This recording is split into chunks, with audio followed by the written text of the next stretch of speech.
EnglishTim here. Today we are looking at the Dragons Hoard event, and this has just restarted.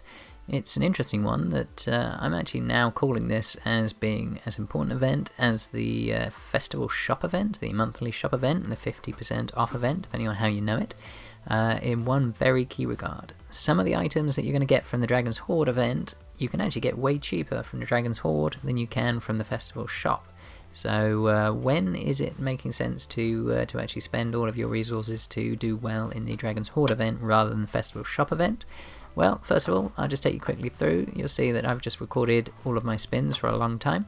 Also been on YouTube as well, and checked out one of the other YouTubers who's posted his spins, so thank you for that. I'd like to thank Vear KOA for posting his videos, so I've just used that to add to the numbers to give us a better idea.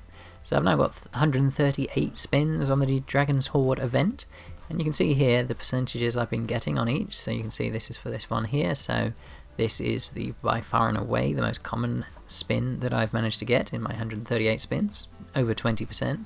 Now for comparison, you would only expect to get 8.33% for any single one of these if the wheel was fair.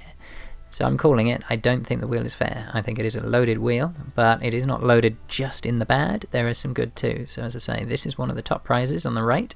It is one of the ones that you can choose, so you can choose your preferred option each time, and it is very good. Now, the opposite side of that coin is here, the most valuable prize.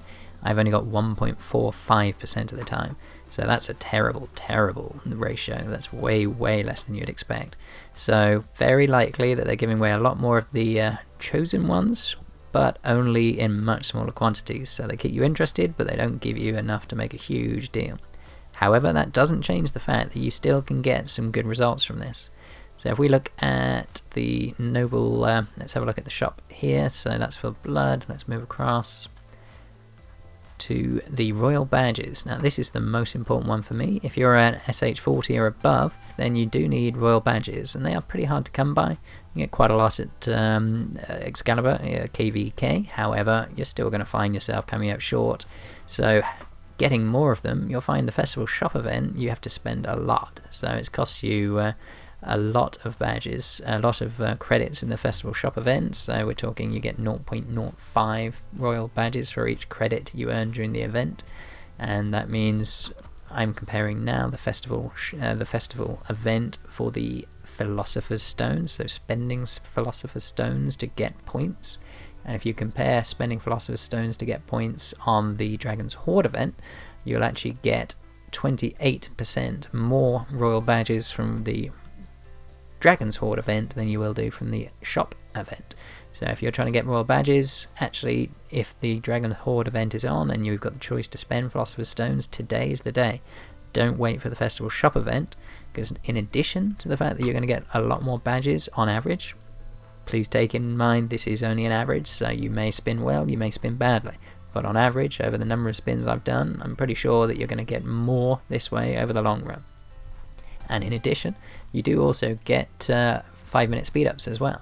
So for doing the event, you'll get those speed-ups, which will really help to get you some extra pluses that you just don't get from the festival shop event. And if you're going to get enough spins to get up to the opening the first chest, there's also another 12,000 gold, and you can get 100 Philosopher's Stones back. So by using your event tokens in this way, that you're getting a lot more for all of the Philosopher's Stones that you're spending. So that's awesome. For me, I say for royal badges, you really want to do the Dragons Hoard event and push hard on that one. Don't wait for the shop event. Not the case for everything though. Noble badges, you actually get a much better return for doing the festival shop event and not the Dragons Hoard event. You'll see it's a much, much bigger difference here. 50% more expensive to go through the Dragons Hoard event, mostly because you just get a lot more noble badges per credit than you do royal badges. Now comparing to the Dragon Flame Orb, it's actually a lot closer. Quite hard to call. If you get lucky, you'll do better in the Dragons Hoard event. However, again, it's down to luck, and these little extras might well just balance it out, but you're still 7% off. So I would say for orbs, it's still worth waiting for the festival shop event. And finally, Dragon's Blood. Actually, this is another one where I'm calling for Dragon's Hoard being better than the event. So that is worth it for an 11% extra buff in the amount of dragon blood you can get. If it's available, then give it a shot. Now, if anyone wants me to go through the numbers, please let me know, but just as a quick overview, this is the 4 main slots that you get your selected items, and I've just added the chance that you are going to get that result, and then assuming that you then get those results on average, that percentage of the time, how many of these items you're likely to get. And I've also compared it only for the Philosopher's Stone event. So there is also a build event and there is also a research event, so I will do further maths on that and tell you if it's worth pushing for using those speed ups during this Dragons Hoard event. I'm assuming like for like it'll be similar, but not always a fair assumption. So I will come back and give you another video on that. This event came a little bit sooner than I expected, so I haven't done the maths yet, so my apologies. So yep, so this was the wheel. So if you guys want to see percentage wise, if you're trying to play the odds, then yep, you can keep a copy of that. I will keep updating these with the spins, so I can try and get this figure up much higher. So more spins I have, the better my data will be. So I'll be able to advise you guys better on where to do your best event work.